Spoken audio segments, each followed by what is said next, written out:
A key focus of the new codes is the whole aspect of supply development and the requirement to have a supply development plan in place. I think that's an excellent strategy of the new DTI codes. It's in line with procurement best practice. It's not something new to South African scenario because world-class organizations around the world have formal supply development programs in place. And what it's doing from a South African context is it's forcing the scenario that that best practice is incorporated as a standard feature of any main organization's procurement strategy. The challenge with this is that an aspect of supply development is recognized under the new codes that you can outsource that requirement to organizations that can come and do the supply development on your behalf. That's great, but the concern is that it mustn't just become a numbers game.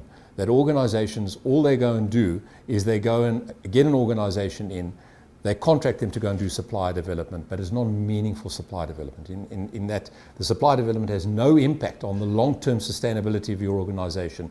It doesn't provide a better off organization as a consequence of it. And the investment that you're making into it purely goes to be the numbers to secure the scorecard, but doesn't deliver what it actually is intended to deliver at the end of the day, and that is a better organization for it. So the concern is that a lot of fly-by-night supply development companies may emerge, okay? And corporates may be enticed into engaging with them because they don't know what to do around supply development, because it's a skill that our South African buyers haven't yet acquired. And these fly-by-nights then don't really deliver the meaningful supply development that we need.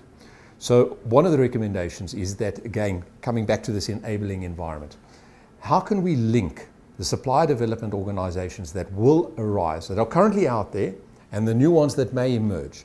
How do we link them to some kind of qualifications assessment? So something like the South African Qualifications Forum, that maybe an assessment has to be done so that they get verified, that the procurement professional will know I'm dealing with a company that is capable and is competent to deliver supply development programs.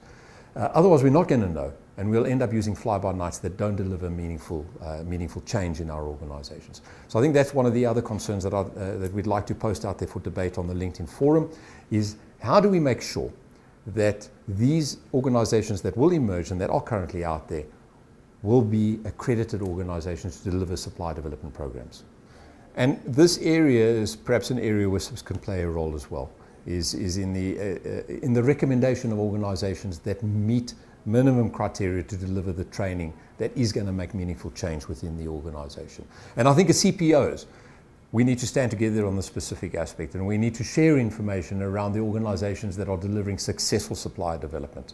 And through that, perhaps even through our body of CPOs, create an informal group of organizations that will help drive meaningful change. The proposed new codes are also calling for some specific comment on the treatment of a black qualifying small enterprise.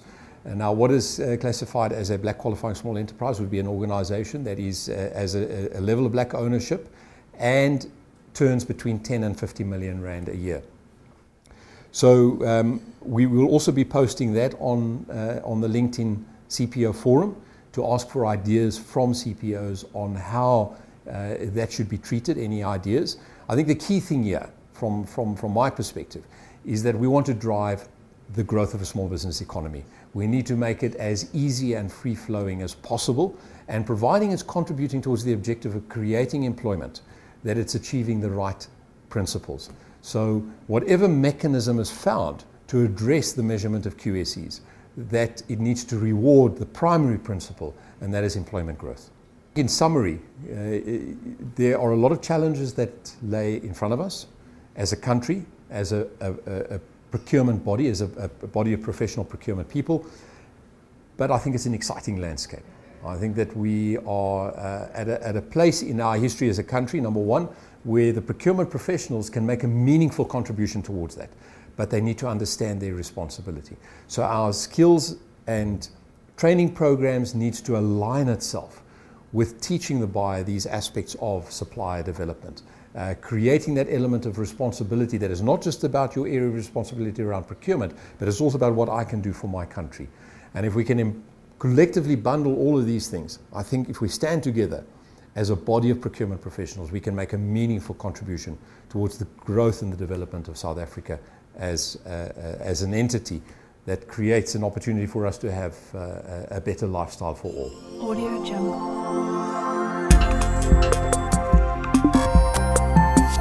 Audio Jungle.